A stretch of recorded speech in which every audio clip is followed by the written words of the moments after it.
Hola, buenas. No sé si se escucha mi micrófono, pero bueno, vamos a probar. Fallo Colegio de Abogados, ¿sí?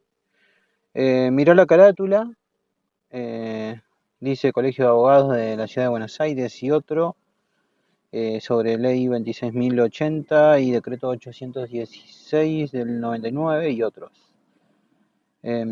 El año es 2021 y el órgano que resuelve es la Corte Suprema de Justicia de la Nación. Escuché el tono, ¿no?, de la sala, imaginando al relator diciendo fallamos, pero bueno, sentí también la importancia institucional. Esto no es un conflicto menor, la decisión afecta a la composición y funcionamiento del Consejo de la Magistratura, que es un órgano clave para nombrar y sancionar jueces.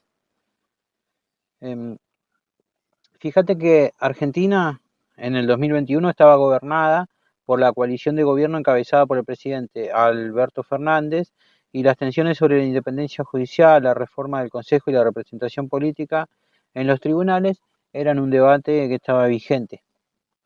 Escuchar los ecos mediáticos de los años recientes, ¿no?, los reclamos de colegios profesionales, posicionamientos de bloques parlamentarios y pedidos de que el Consejo funcione con equilibrio entre sectores, magistrados, abogados, académicos y representantes del Consejo.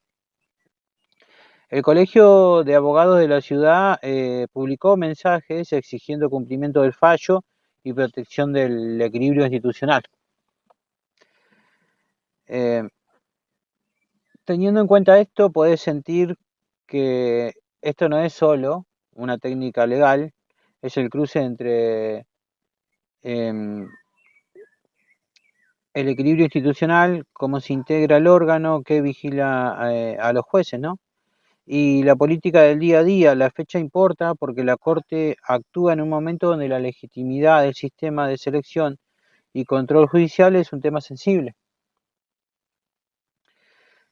Pero bueno, visualicemos las partes intervinientes, ¿no? El demandante es el Colegio de Abogados de la Ciudad de Buenos Aires, ¿sí? Y otros actores que son asociaciones con intereses, y el demandado es el Estado Nacional. Concretamente, las normas y decretos vinculados a la Ley 26.080 y el Decreto 816/99. El objeto del proceso es el control de constitucionalidad y proceso de conocimiento sobre artículos de la ley que modificaron la integración del Consejo de la Magistratura. Escuchá las voces que se contraponen, los colegios profesionales reclamando equilibrio y defensa de la autonomía técnica versus los argumentos estatales que defendían la legalidad de la reforma. Sentí la tensión entre la legitimidad técnica, ¿sí?, colegios, academia, jueces y poder político, las mayorías parlamentarias que impulsan las reformas. Centrándonos en los hechos, mira, en 2006 se sancionó la ley 26.080, que introdujo cambios en la composición y reglas del Consejo de la Magistratura, y hubo un decreto, que era el 816 del 99, relacionado con implementaciones previas. El Colegio de Abogados y otros impugnaron esas modificaciones, alegando que alteraba el equilibrio institucional y otorgaba predominio político al nuevo diseño del Consejo. Escuchá, en las audiencias y escritos, la demanda decía: la ley dio mayoría y quórum propio a un bloque político, rompiendo el equilibrio entre estamentos. Esto vulnera la independencia judicial. La defensa estatal sostenía que la ley era válida y la integración procedía. Sentí, imaginándote una mesa de negociación institucional trastocada, los colegios sienten que pierden voz, el Estado dice que la reforma es democrática. Eso explica el conflicto y por qué llegó a la Corte. La cuestión jurídica acá es simple. ¿Son constitucionales los artículos 1 y 5 de la Ley 26.080 y normas conexas que modificaron la integración, el quórum y mayoría del Consejo de la Magistratura? ¿O esa reforma vulnera principios constitucionales como el equilibrio de estamentos y la independencia judicial? Fíjate que la pregunta define el mapa del fallo. Escuché a la Corte repitiendo equilibrio, autonomía, no predominio político, y sentí que la Corte está determinando reglas del juego institucional. ¿Cuáles son los derechos en pugna acá? Bueno, por un lado tenemos el derecho constitucional a la independencia judicial, que es la protección frente a injerencias políticas que pueden condicionar nombramientos y sanciones, y el derecho a la representación y a la participación democrática. El Congreso y el Poder Ejecutivo tienen facultades políticas, la ley fue producto del proceso legislativo, el interés público también por el orden institucional y gobernabilidad. Fíjate que es una balanza, por un lado la independencia judicial, por otro la soberanía del legislador, escuchar los argumentos que invocan autonomía del Poder Judicial frente a función democrática del Congreso, sentí que el fallo protege un estándar mínimo de separación de poderes y equilibrio. Bueno, las normas involucradas acá ya tenemos por claro que son la ley 26.080, que es el texto cuestionado en sus artículos 1 y 5, el decreto 816 del 99 y las normas conexas sobre integración, la ley 24.937 y la ley 26.855, artículos 7, inciso 3, y articulados señalados por la Corte en su inaplicabilidad.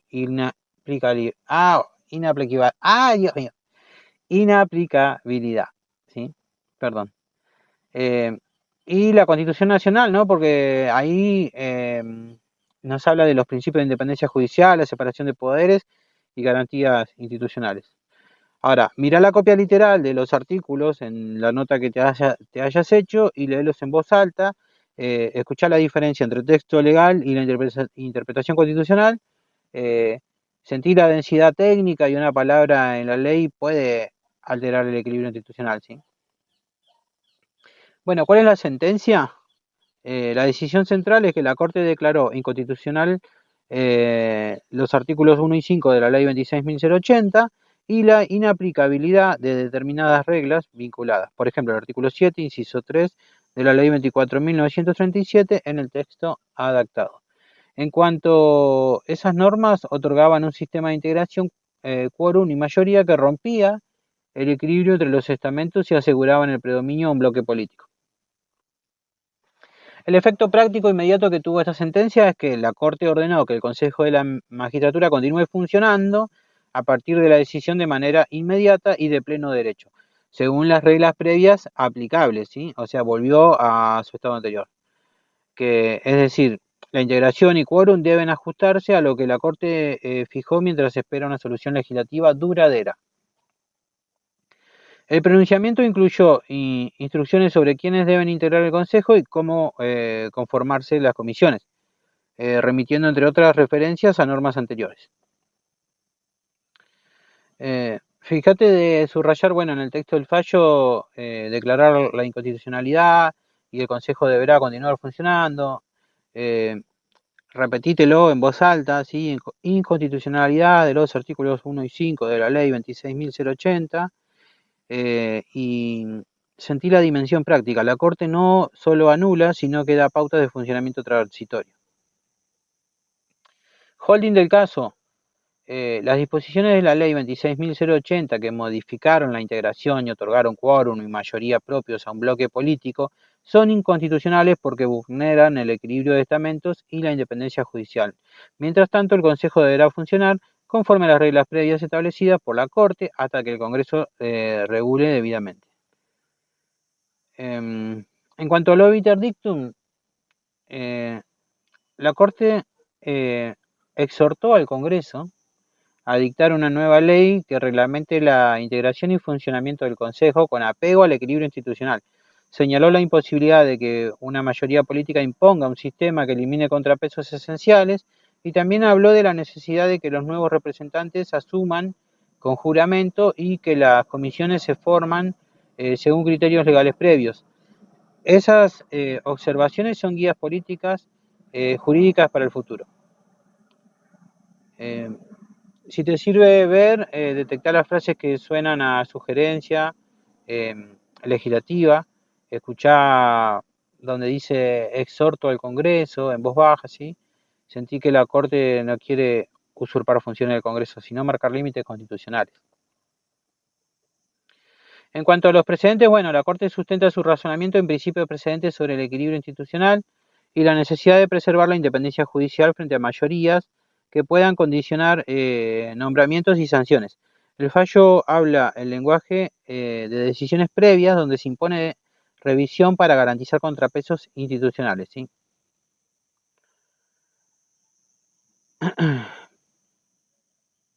Bueno, en cuanto a las opiniones públicas, el Colegio de Abogados obviamente que aplaudió la decisión y reclamó el cumplimiento inmediato, ¿sí? De hecho pusieron comunicados y notas en su página web y el colegio sostuvo que la ley había alterado el equilibrio y que la Corte restituyó una situación constitucionalmente correcta. Algunos analistas dijeron que la Corte defendió la independencia judicial y marcó una pauta sobre el diseño institucional del Consejo. Algunos artículos destacaron el carácter restaurador del fallo y su invitación al Congreso a legislar con cuidados. En cuanto a los sectores políticos, hubo una diversidad, quienes apoyaban la reforma, la criticaron como intervencionismo judicial sobre decisiones legislativas, otros celebraron la protección del equilibrio institucional, también hubo debate sobre cómo ejecutar la sentencia en la práctica. Y en cuanto a los motivos políticos que pudieron haber influido, hay que decir, el diseño de la ley 26.080 originó críticas porque podía concentrar poder de decisión sobre magistrados en una mayoría política, en un contexto en que la independencia judicial estaba en debate público. La Corte pudo haber actuado para reafirmar contrapesos constitucionales. Y la decisión también responde a la necesidad institucional de dar certezas sobre quiénes integran el Consejo y cómo tiene que funcionar mientras el Congreso legisla, evitando un vacío o una usurpación de funciones. Bueno, hasta acá el fallo, Colegio de Abogados, y nos vemos en la próxima.